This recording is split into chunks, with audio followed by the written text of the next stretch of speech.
ब्रह्ममुरारिसुरार्चितलिङ्गं निर्मलभासितशोभितलिङ्गम् जन्मजदुःखविनाशकलिङ्गं तत्प्रणमामि सदा शिवलिङ्गम् देवमुनिप्रवरार्चितलिङ्गं कामदहन करुणाकरलिङ्गम्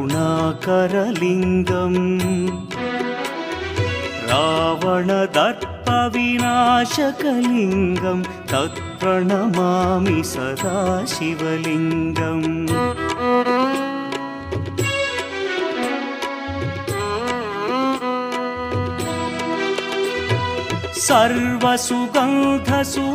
सर्वसुगन्धसुलेपितलिङ्गं बुद्धिविवर्धनकारणलिङ्गं सिद्धसुरासुरवन्दित